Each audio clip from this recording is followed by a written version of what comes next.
सिंहों की नहीं लेहड़े, हंसों की नहीं पात, लालन की नहीं बोरियां, साधु न चले जमात। शेरों के झुंड नहीं होते हैं और न ही हंसों की पंक्तियां होती हैं। इतने सारे लाल भी नहीं होते हैं कि उन्हें बोरियों में भरा जाए और साधु भी इतने ज्यादा नहीं होते हैं कि उन्हें झुंड बनाना पड़े। भारत ने अकेले अपने दम पर अब यूएन के अंदर चीन और पाकिस्तान के लिए बड़ा संकट ला दिया है। चाहे लाख ये देश ये कहते रहे कि यूएन में सुधार की कोई जरूरत नहीं है, अब भारत वो तूफान ला रहा है जो खुद ब खुद यूएन में सुधार कर देगा। तो वहीं दूसरी तरफ पाकिस्तान ने बदल लिया पैंतरा, हाल फिलहाल में शांति की बात कर रहा था। तो सबसे बड़ी खबर, यूएनजीए में म्यांमार पर भारत ने सुनाया अपना फैसला। इसके अलावे बहुत कुछ, आइए जानते हैं इन खबरों को विस्तार से। कुत्ते की पूंछ कभी सीधी नहीं हो सकती है। अभी 2 दिन भी नहीं बीते हैं जब संघर्ष विराम की एलओसी पर घोषणा हो गई और ये कहा गया कि अब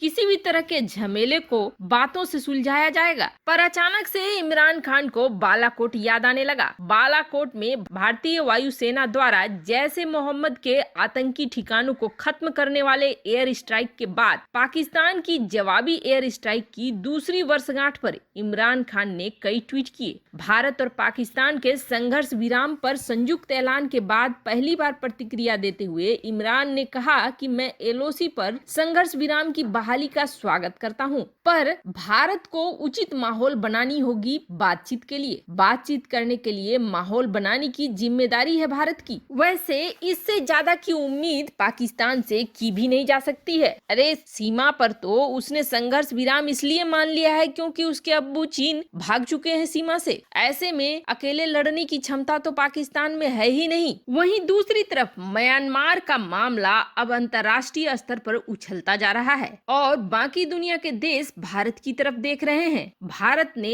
अब तक कोई ठोस खुला बयान नहीं दिया था, लेकिन अब संयुक्त राष्ट्र महासभा में भारत ने म्यांमार के संबंध में अपना बयान दिया है। हालांकि म्यांमार में सेना के तख्तापलट का समर्थन करा है चीन ने तो ये कह दिया कि वहां पर सिर्फ कैबिनेट के मंत्रियों की फेरबदल हुई है और ज्यादा कुछ नहीं हुआ है। ऐसे में चीन की तरफ से जिस तरह की उम्मीद दुनिया को थी वह मिल चुकी थी। अब बारी भारत की थी। भारत ने कहा कि पड़ोसी और मित्र देश होने के नाते भारत हमेशा म्यांमार में हो रही गतिविधियों पर नजर रखेगा। संयुक्त राष्ट्र महासभा में भारत ने म्यांमार के संबंध में अपना बयान देते हुए कहा कि वहां सभी प्रतिनिधियों की पहली प्राथमिकता लोकतांत्रिक मूल्यों को बहाल करने की होनी चाहिए। भारत ने ऐसे समय में दक्षिण पूर्वी एशियाई देश के लोगों के लिए अंतर्राष्ट्रीय समुदाय से समर्थन की अपील करी है। संयुक्त राष्ट्र की महासभा में भारत के परमानेंट प्रतिनिधि टी.एस. त्रिमूर्ति ने कहा कि म्यांमार में हाल ही में हुई घटनाओं पर भारत ने पैनी नजर बनाई हुई है। वैसे आपको बता दें, म्यांमार में सेना ने 8 नवंबर को हुए चुनाव में धोखाधड़ी कारण बतलाते हुए तख्ता पलट कर दिया और सैन्य शासन लगा दिया। यही नहीं, आंग सान सू की समेत कई राजनीतिक महिलाओं को हिरासत में ले लिया गया। इसके बाद लोकतंत्र के पक्षधर सड़कों पर उतरे और अपनी नेता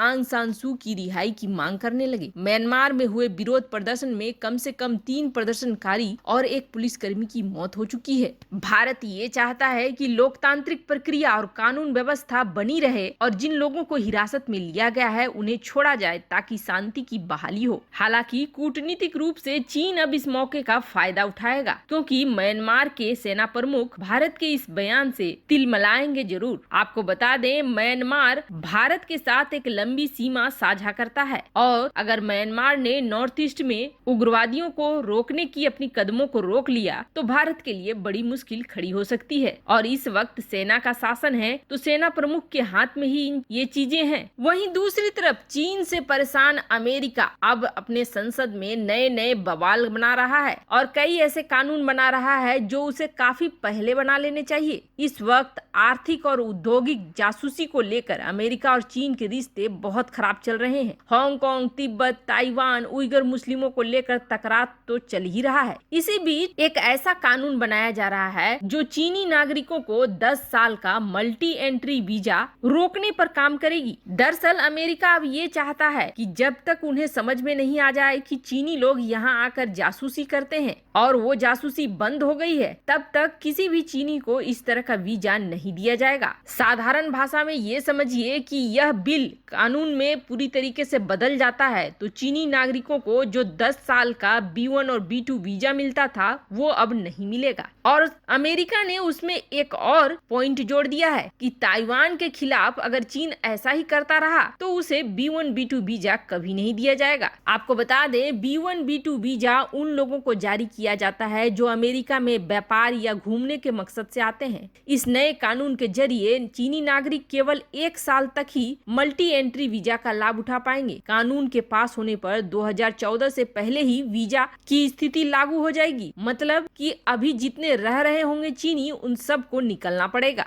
यह बिल लाया ही गया है चीन की बढ़ती हुई आक्रामकता को रोकने के लिए। वैसे अमेरिका अपनी संसद में जो कर रहा है उसे बहुत पहले कर देना चाहिए, लेकिन देर आए दुरुस्त आए। पर अब यूएन में एक तूफान आएगा और वह तूफान भारत लेकर आ रहा है। आपको बता दें, यूएन के महासचिव एंटोनियो गुतरेस जल्द ही अपनी कुर्सी छोड़ने वाले हैं। हालांकि एंटोनियो गुतरेस ये नहीं चाहते हैं और इसके लिए उन्होंने अपील भी करी है प्रतिनिधियों से, देशों से कि उन्हें वापस से इस पोजीशन पे बनाए रखा जाए। और जिसका समर्थन करने सबसे पहले कौन आया? चीन आया। चीन चाहता है कि गुतरेस अपनी कुर्सी पर बने रहें। बात है कि बार बार सेटिंग बनानी एक बड़ा काम हो जाता है। चीन ने यूएन में ऊपर से नीचे तक पूरी सेटिंग बिठा रखी है। ऐसे में गुतरेस के हटने के बाद वो सेटिंग गड़बड़ होगी। इसलिए चीन नहीं चाहता है कि गुतरेस उस कुर्सी से उतरे। लेकिन इतना जरूर है कि गुतरेस को आखिर दूसरा कार्यकाल क्यों मिलना चाहिए? उन्होंने ऐसा कौन सा सुधार कर दिया है यूएन में? और ये प्रश्न कोई और नहीं उठा रहा है बल्कि भारत की वह दावेदार